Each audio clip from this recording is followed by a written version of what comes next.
संभल में मंदिर और कुएं के बाद अब 150 साल पुराना बावड़ी मिला है। इस वक्त मैं उग्रसेन की बावली में मौजूद हूं। आपको बताना चाहूंगा कि दरअसल बावली और बावड़ी ये एक ही शब्द है, जिसका अर्थ होता है कि जो जल का जो संचयन होता है, जो तालाब होता है या कुंड के रूप में दिखता है, वहां तक पहुंचने के लिए, उसके जल के सतह तक पहुंचने के लिए सीढ़ी बनी होती है। उस सीढ़ी नुमा की जो उसमें जो नक्काशी की जाती है, उसकी जो तस्वीर, पूरी जो आवृत्ति बनाई जाती है, उसे ही बावली कहते हैं। इस वक्त मैं उग्रसेन की बावली में मौजूद हूं। आपको मैं दिखाना चाहूंगा कि देखिए, ये जो उग्रसेन की बावली है, यह भी एक तरीके से वो बावड़ी ही है, और जिसमें ये साफ तौर पर कहा जाता है कि जिनकी सीढ़ियों के सहारे आसानी से उनके जल तक पहुंचा जा सके। हालांकि आपको बताना चाहूंगा कि भारत में बावड़ियों के निर्माण और उपयोग को लेकर के एक लंबा इतिहास बताया जाता है, जहां कन्नड़ में बावड़ी को कल्याणी, पुष्करणी और मराठी में बारव, गुजराती में बाव कहते हैं। और इसके जो है संस्कृत के प्राचीन साहित्य में अगर इसका जिक्र देखा जाए तो इसे वापी भी कहते हैं। इनका एक प्राचीन नाम दीर्घा भी है, जो बाद में गैलरी के रूप में कई जगह पे इसका जाना जाता है। और देखिए, उग्रसेन की जो बावली है, इसका अगर मैं इतिहास आपको दिखाना चाहूं तो आपको मैं बताऊंगा कि देखिए, दरअसल ये जो उग्रसेन का जो इस बावली का जो इतिहास है, यह है कि एक सोपान युक्त कुआं है। जो इसका एएसआई ने जो इसके बारे में बताया है, वो साफ तौर पर लिखा है कि एक सोपान युक्त कुआं है अथवा बावली एक भूमिगत इमारत है, जिसका निर्माण मुख्यतः मौसम के परिवर्तन के कारण जल की आपूर्ति के लिए आया है। यानी कि जब मौसम के जब बदलाव आता है और उसके बाद जब पानी की जब कमी होती है, तो उस तरह से जल के संचयन को करने के लिए, जल जो पानी है उसे स्टोर करने के लिए इस तरह की बावड़ी का निर्माण किया जाता है, जहां गहराई किया जाता है, और उस पानी के सतह तक पहुंचने के लिए एक सीढ़ी बनाई जाती है, जहां सीढ़ी नुमा के जरिए लोग जो है उस पानी की सतह तक पहुंच सके। और उसमें काफी गहरा होता है। इसको लेकर के आपको बताना चाहूंगा कि उग्रसेन की जो बावली, जो पूरी आप तस्वीर देखिए, ये ठीक उसी तरीके से इसका निर्माण कराया गया है। और इसमें कई तरह की फिल्मों की शूटिंग भी हुई है। और ये बताना चाहूंगा कि जो बावली जो है, इसका इतिहास काफी पुराना देखा जाता है, और शायद यही वजह है कि हड़प्पा नगर की जब खुदाई हुई थी, तो उस दौरान भी बावली पाया गया था। क्योंकि तो इससे साफ तौर पर समझ में आता है कि जो जल प्रबंधन की जो परंपरा है, वो प्राचीन काल से ही चली आ रही है। यानी कि प्राचीन काल से ही जो है वो पानी के संचयन को लेकर के, जल के संचयन और उसके प्रबंधन को लेकर के जो व्यवस्था थी, वो चली आ रही है। और यही जो है उग्रसेन की बावली जो है, ये इसी बात की तस्दीक करती है। और संभल में जो 150 साल पुराना जो बावड़ी मिला है, वह भी इस तरह का ही है, जिसे यूनेस्को ने भी जो है, गुजरात में एक बावली मिला था, जिसका यूनेस्को में भी जो है उसका दर्ज किया गया है। तो कहीं ना कहीं जो है ये जो बावड़ी है, ये कहीं ना कहीं हमारे पुराने उस परंपरा और इतिहास को बताता है कि पुराने जमाने में भी जो लोग थे, वो जल प्रबंधन को लेकर के, जल के संचयन को लेकर के कितने जागरूक थे, जिसके देश में अलग अलग कई हिस्सों में इस तरह से बावड़ी और बावली के तौर पर इस तरह के हमें जो है हेरिटेज देखने को मिलती है। वीडियो मनमीत सिंह के साथ प्रेरित कुमार, टाइम्स नाउ, नव भारत। संभल के चंदौसी में जो बावड़ी मिला था, आज सुबह उसकी खुदाई एक बार फिर से शुरू हो गई है। अगर आप देखेंगे तो ये बावड़ी मिली थी कल, और उसके बाद देखिए अब जो खुदाई है यहाँ पर, वो फिर से शुरू कर दिया गया है। तमाम जो मजदूर हैं वो आपको नजर आएंगे यहाँ पे, और यहाँ से देखिए जो खुदाई है उसको यहाँ से शुरू किया गया है। एक मिनट हम कोशिश करेंगे कि आपको इस बावड़ी के बारे में दिखाएं, इस बावड़ी को दिखाकर आपको समझाएं कि आखिर ये बावड़ी दिखता कैसा है कैसा।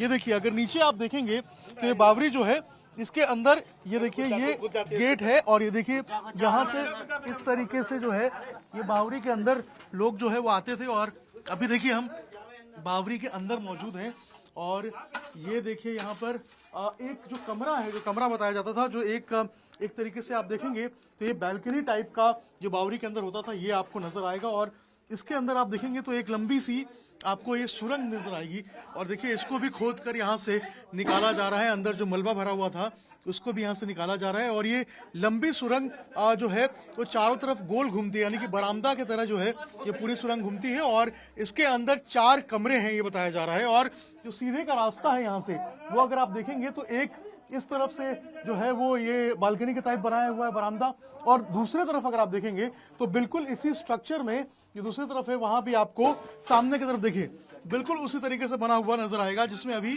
खुदाई बाकी है और वहां से मलबा निकाला जाएगा। वहीं अगर सामने देखेंगे आप तो स्टेप वाइज, बावड़ी में स्टेप वाइज जो कुआं का कॉन्सेप्ट होता है वो आपको यहाँ पे देखने को मिलेगा। और यही कारण है कि ऊपर से नीचे अगर आप सामने देखेंगे तो ये एक गहरा जो है वो तालाब नुमा स्ट्रक्चर के अंदर जो सामने का रास्ता है वो जाता हुआ आपको नजर जाएगा। और अंदर देखिए आप, एक बार हम कोशिश करेंगे कि आपको यहाँ दिखाएं।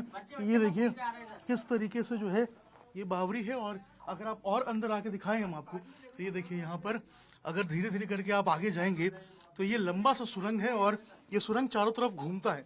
ये आगे से जाके लेफ्ट की तरफ, देखिए आपको दिखाता हूँ मैं, अगर थोड़ा सा और अंदर जाने की हम कोशिश करें और यहाँ से अगर आप देखेंगे तो हमने उस रास्ते से आए थे और ये रास्ता जो है अंदर की तरफ गोल जाता है। और ये देखिए यहाँ भी अगर आप देखेंगे तो बिल्कुल इसी तरीके से रास्ता सीधे की तरफ जाता है। एक बार हरिंदर भाई से मैं रिक्वेस्ट करूंगा, इधर आइए, यहाँ पे दिखाइए, ये जो रास्ता है वो पूरा गोल घूमता है और गोल घूम के देखिए सीधे वापस से उसी स्ट्रक्चर में जाता है। यानी कि जो बावरी का मेन स्ट्रक्चर होता है और चारों तरफ से बरामदा का स्ट्रक्चर होता है, ये बिल्कुल उसी तरीके का रास्ता होता है और यहाँ भी आपको बिल्कुल वैसे ही देखने को मिलेगा। और यहाँ से अगर मैं बाहर निकलूँ तो देखिए यहाँ से जब आप बाहर निकलेंगे तो बिल्कुल सेम स्ट्रक्चर है। ये देखिए, ये कमरों का जो कॉन्सेप्ट है बावरी के अंदर वो आपको नजर आएगा। इसके अंदर अभी मलबा जमा हुआ है और बावरी में अक्सर जो है वो स्टेप वाइज जो कुएं हैं उनको यहाँ पर देखने को मिलता है। और यहाँ भी अगर आप देखेंगे तो बिल्कुल इसी तरीके से जो बावरी में आपको ये जो कुआं है वो देखने को मिलेगा और इसकी खुदाई अभी बाकी है। तो तमाम मजदूर लगे हुए हैं।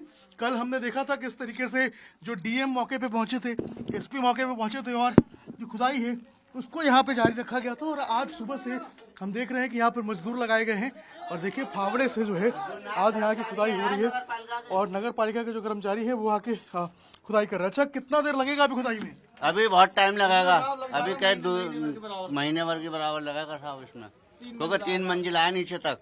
कितना अंदर है ये नीचे? 3 मंजिला। और क्या क्या इसके अंदर है ये तो साहब मालूम नहीं। अभी तक जो खुदाई की है उसमें क्या क्या मिला है? यही सामने आ रहा है, जो भी रोड़ा मट्टी कूड़ा यही सामने आ रहा है और बकाया दीवार है मंदिरों की।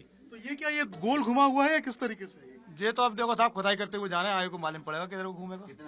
कितना ना है ये तो पता चलेगा आगे चल के। अभी खुदाई चल ही रही है बराबर, कब तक चले ये कोई पता नहीं है।